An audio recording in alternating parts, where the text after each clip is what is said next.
bom exemplo é o plano de primeira infância campineira, né? INDEC CETRANSP com a Secretaria de Educação, né? Também é bastante curioso, né, quando, pessoalmente, inclusive, né, quando um cara de 1,86 m, né, precisa olhar o trânsito, né, como uma criança de 80 centímetros, né, ou de 70 centímetros. Né. A gente, né, evolui, né, com o passar do tempo, obviamente, né. Então, certas coisas que no meu começo de INDEC, né, pareciam muito legais, né, hoje você vê que você cria uma barreira, né, para o motorista não ver a criança e para a criança não ver o motorista, né, não ver o carro. Então, né, essas interações, né, também enriquecem os profissionais envolvidos, além dos planos. Né. E outro exemplo, claro, é o plano, né, questão municipal do verde, questão da Secretaria do Verde, da Secretaria do Meio Ambiente.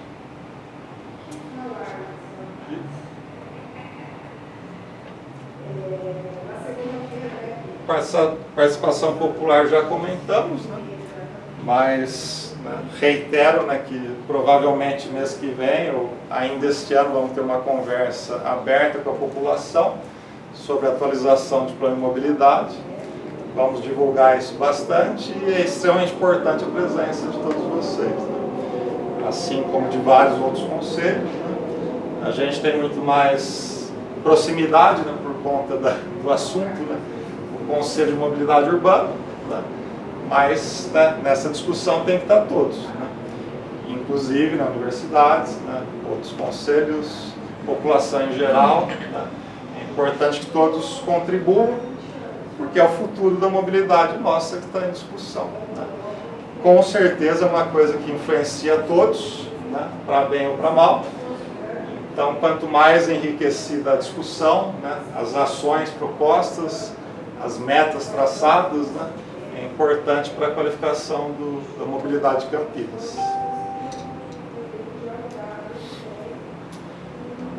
E o fundo também é uma questão de interna. Tudo isso requer, obviamente, recursos financeiros, né? E aí tem várias formas de a gente caçar dinheiro, né, Fernanda? É um dos papéis difíceis do secretário, né? A gente buscar recursos de todas as formas possíveis, porque cada investimento, né, desse tipo, né, aqui proposto, aqui falado, é pesado, né? Então a gente tem, né, licitações milionárias, né, para buscar um transporte de mais qualidade. A gente tem obras, né, também milionárias, né, para dar mais qualidade ao centro, por exemplo, né, ou ao BRT, né, tudo que a gente já comentou também. Encerro minha fala por aqui. Acho que tão importante, né, ou mais do que o que a gente trouxe, é o que vocês também querem aí nos questionar. Então, fiquem à vontade aí para as perguntas. Já? Fernando, quer falar alguma coisinha? Então, a gente fica aberto aí às perguntas de vocês, dúvidas. Deixa eu aqui, Marcelo.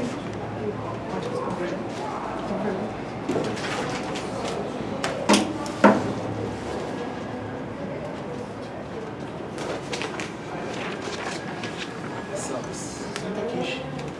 Senta aqui, mulherada. Eles entram aqui na mesa. Senta aqui.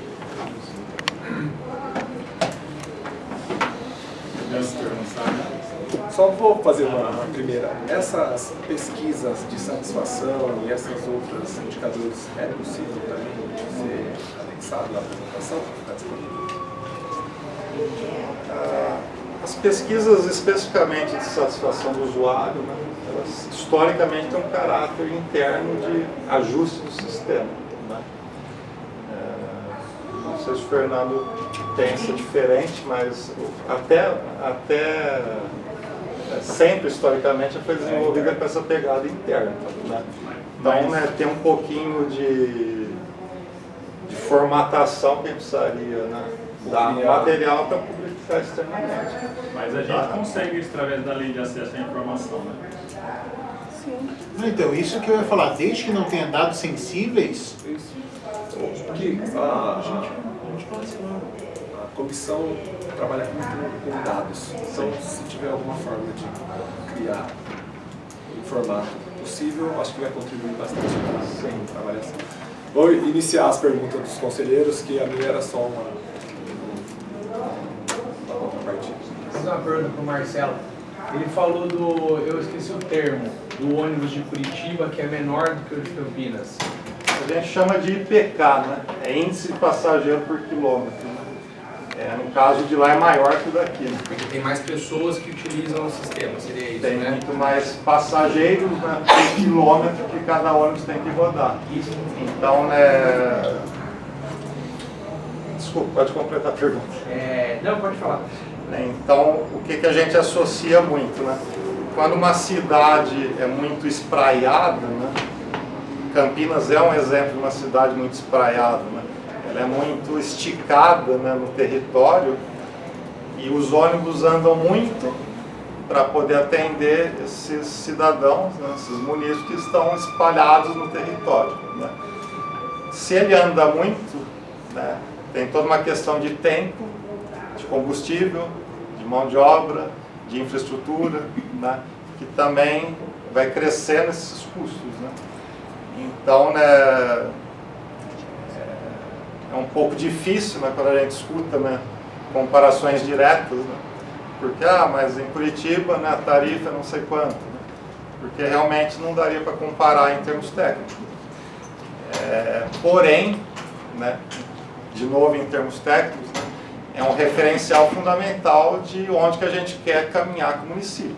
Né. Então, se lá funciona melhor nesse sentido, né, de custo-benefício, é um horizonte que a gente segue, né? E sem menor problema, né? Curitiba é um exemplo mundial de transporte público. Então, né, assim como na engenharia de trânsito, né, até como na Fórmula 1, né, o que é bom se copia. Então é muito simples, né? Não temos que fugir de exemplos de sucesso, temos que perseguir. Né?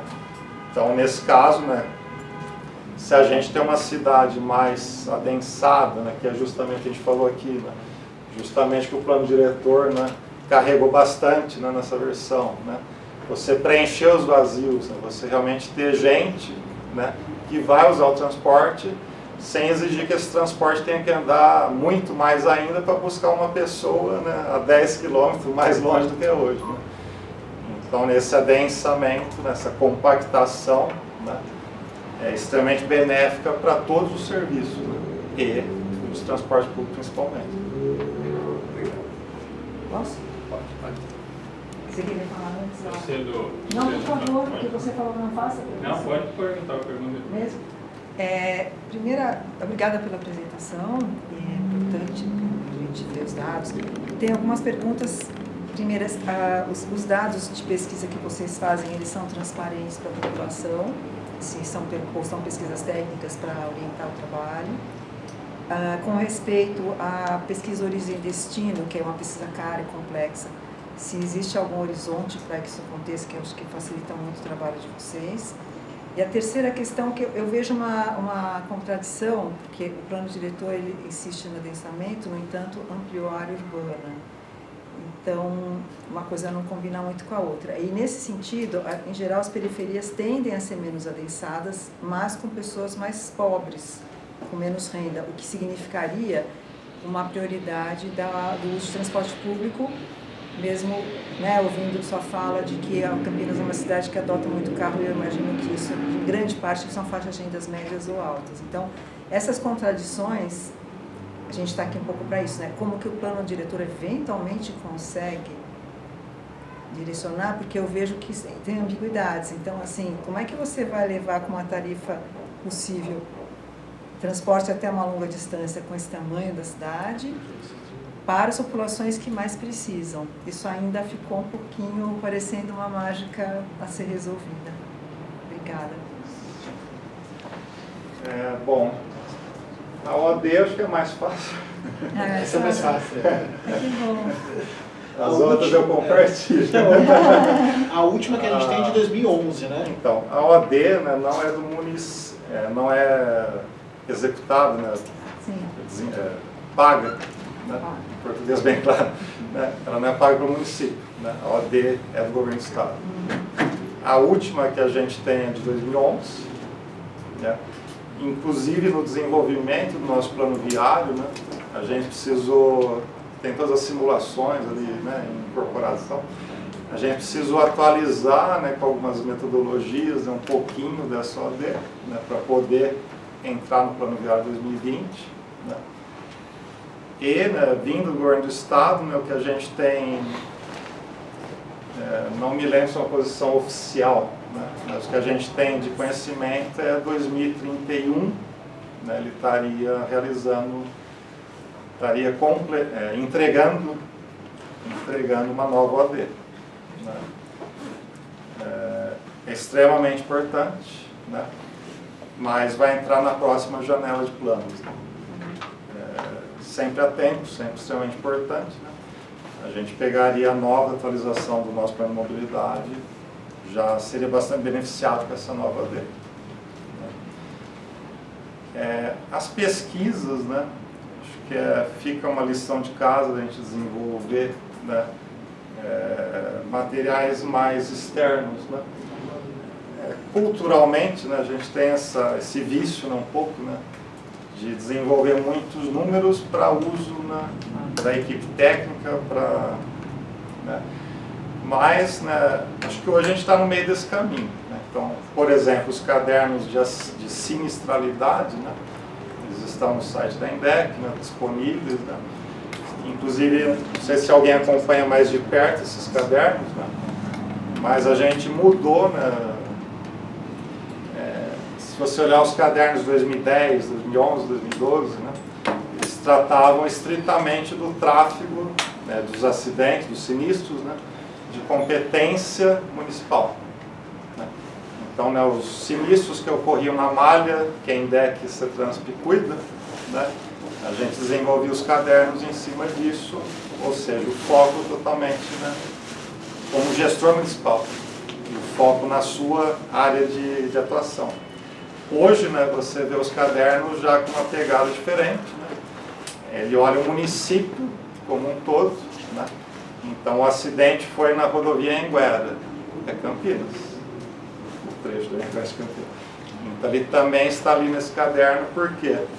Porque não é mais um caderno da INDEC CETRANSP para ocorrência, para fiscalização de estrada, é um caderno para o município. Né? Principalmente na questão da saúde, é extremamente, né, atingida pelos acidentes rodoviários. Né?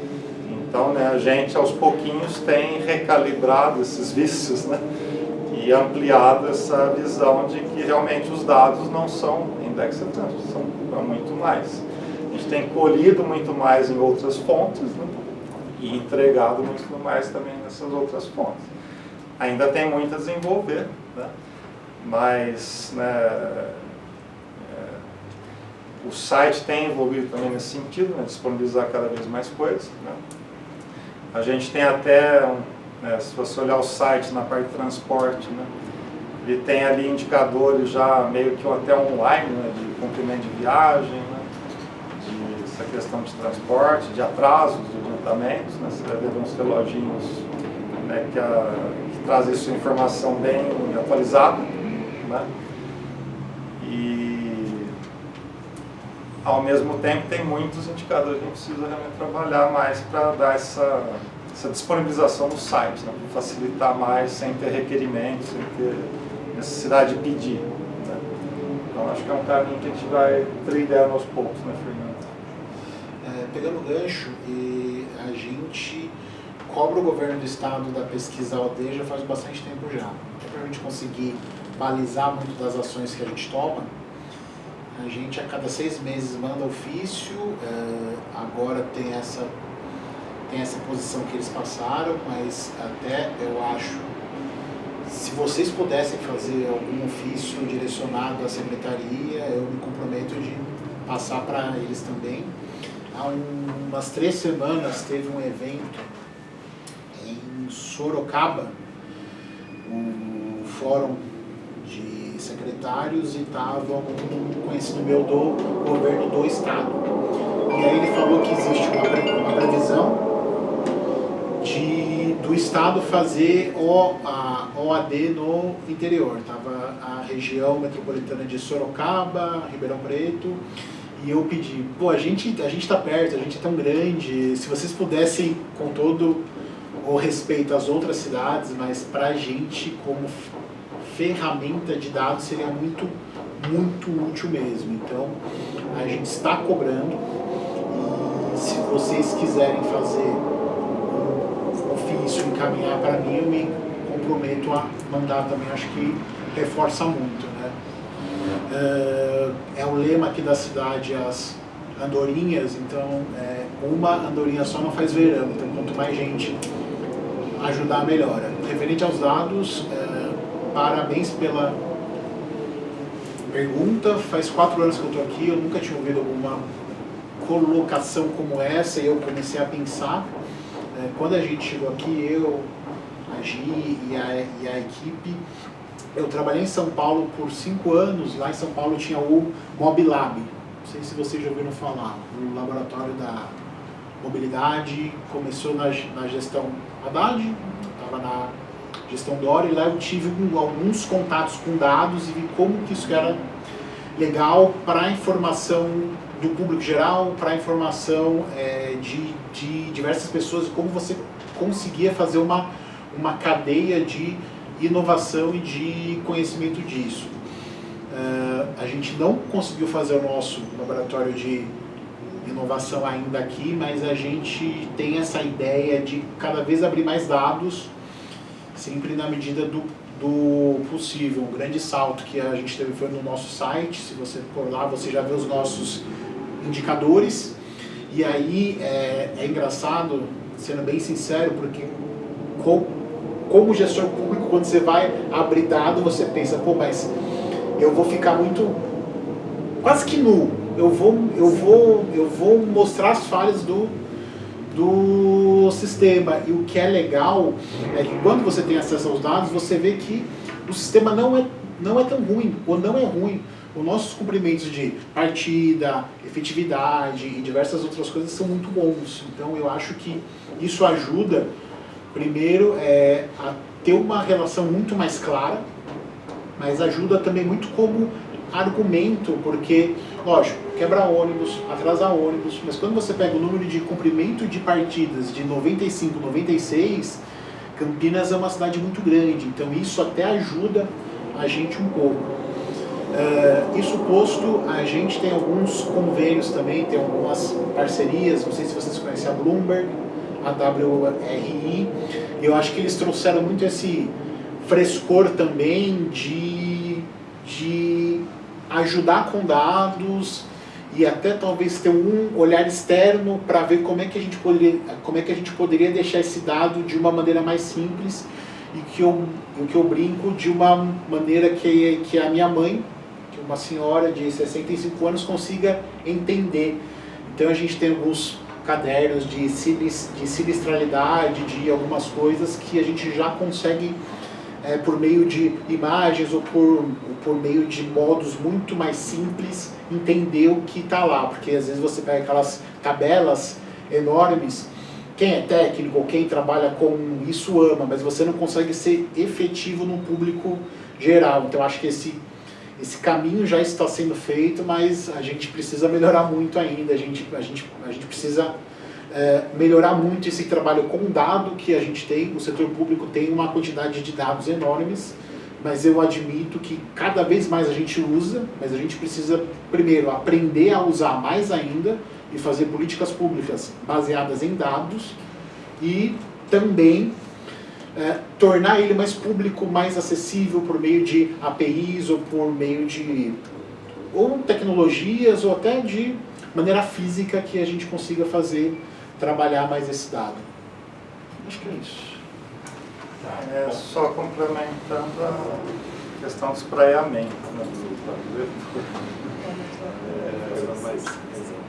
sei se você quer comentar alguma coisa. Ninguém precisa falar nada, eu acho que a gente tem que pensar sobre isso. Exatamente. Não tem uma resposta exatamente. É um processo contínuo de melhora, né? Então, fico alerta, porque realmente você não favorece vários aspectos do desenvolvimento ideal, né? com certeza tiveram motivo, mas fica aí a puxão de orelha. Posso pegar um gancho no experimento? Posso? Você permite, por favor? Como que a INDEC pode participar nessa concentração das chamadas ocupações mistas? Qual a participação da INDEC nas ocupações mistas? É menor, é bem menor, logicamente. Né? O que a gente pode, por exemplo, exemplificar? A tipificação de vias, né? Acabou vindo por vocês também. Coletor arterial, tal, que isso aí envolve diretamente o planejamento deles. Né? Então, né, a grande atuação realmente não é da INDEC-CETRANSP nesse aspecto. É do planejamento, do desenvolvimento urbano, que vão ter todas as regras aí de solo misto, de construções, tal. A gente fica meio refém, né, e meio na torcida. Obrigado.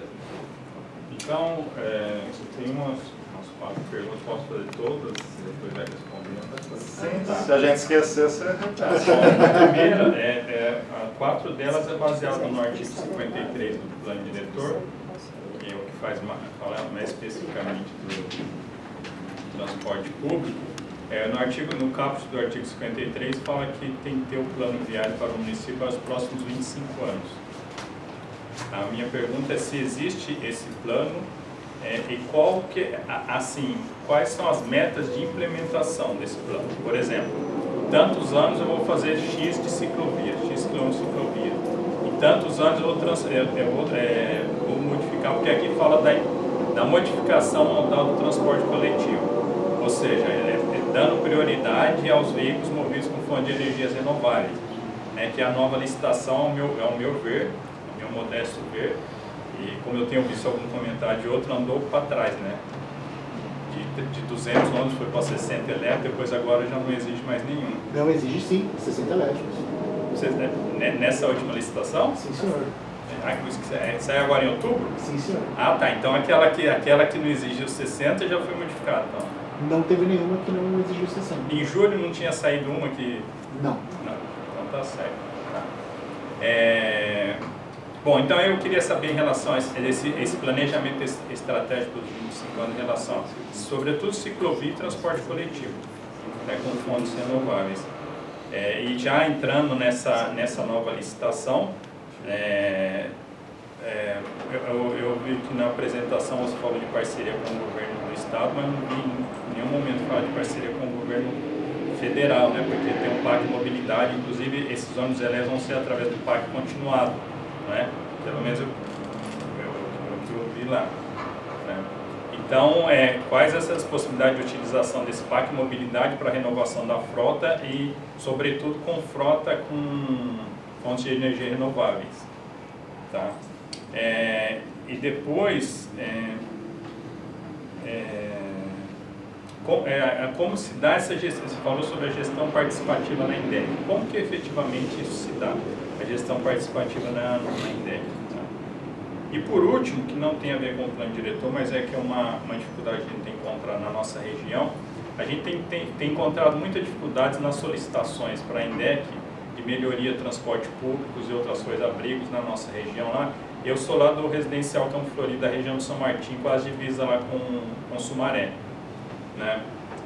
Porque a gente tem observado que as demandas que vêm através de associação, através das organizações, através de particulares, não têm sido atendidas e as demandas de vereadores têm sido passadas na frente. Né? Eu cito um exemplo claro, que nós, por exemplo, lá nós ficamos 13 anos, de 2013 até 2025, tentando fazer uma extensão da linha do ônibus que atende o bairro Centro, que são cerca de menos de 1 quilômetro, 600 metros, e depois, no final, o vereador, que tinha um assessor lá na INDEC, conseguiu sair distribuindo panfletinho para todo mundo lá, aquele que tinha conseguido a coisa. Entendeu? E a alegação da INDEC era sempre porque os motoristas não tinham onde utilizar banheiro, essas coisas tudo. Fizeram a extensão e os motoristas continuam não tendo onde utilizar. Então, eles têm essas 3 perguntas, mas essa aqui Assim, a dificuldade que a gente está tendo de atender, fazer as solicitações, né? Um segundo exemplo, que, por exemplo, lá no meu bairro não tem os abrigos lá que tem lá não estão iluminados, né? Eu já fiz algumas solicitações só que até agora não foram atendidas, né? Então, sobre essas questões. O que nós falamos da licitação? Eu escrevi, você não tem então. Ele já tinha se inscrito primeiro. Inclusive, ele foi o primeiro de todos, ele cedeu para ela. Você é a próxima. Vou ser extremamente rápido, então. A licitação eu conheço um pouco porque eu venho capitaneando esse processo desde 2021. Minha principal função lá na secretaria. Então, é um processo dinâmico e é um processo que ele evolui ao longo do tempo, né? A gente teve uma licitação que foi deserta em 2023, antes a gente tinha feito 11 audiências públicas, consulta pública. Quando ela deu deserto, logo em seguida a gente fez mais consulta pública para entender, e aí entender com todo mundo, população, mercado, academia, o que a gente poderia mudar, o que a gente poderia fazer para ela efetivamente dar certo. E de 2021, quando a gente começou a modelar ela, agora para 2025, mudou muita coisa. A gente manteve ainda algumas bases dela, inclusive por determinação do prefeito e da própria equipe técnica, a questão dos veículos elétricos ou a questão da sustentabilidade, ela ainda está presente, mas a gente enfrenta ainda problemas em algumas cidades com veículos elétricos. Veículo elétrico é 3 a 4 vezes mais caro, você tem uma infra que precisa ser bem feita, você tem uma questão operacional que não está ainda superada. Você tem algumas cidades, que nem São Paulo, que tem bastante ônibus elétrico, mas ainda encontra problema com veículos elétricos de não estarem operacionais. Então, do meu ponto de vista, aí, lógico que cada um tem o seu. A gente escalonou os ônibus elétricos em 5 anos, então em 5 anos vão entrar os veículos elétricos em até 60, sempre lembrando que 2 pontos, esse é o número mínimo de veículos elétricos que a gente vai ter, 60. O contrato é um contrato que está nascendo agora novo, teve a mudança da lei também da 8666 para 14133, ela traz vários dispositivos novos de que eu consiga fazer ajuste ao longo do tempo, e a gente também deixa aberta a possibilidade de ou entrarem mais ônibus elétricos por parte do operador, ou da prefeitura por mais ônibus elétricos por iniciativa dela, ou então de novas tecnologias. A gente tem hoje gás, veículos a gás, ônibus a gás em testes, GNV, tem veículos também de hidrogênio, que está se falando muito.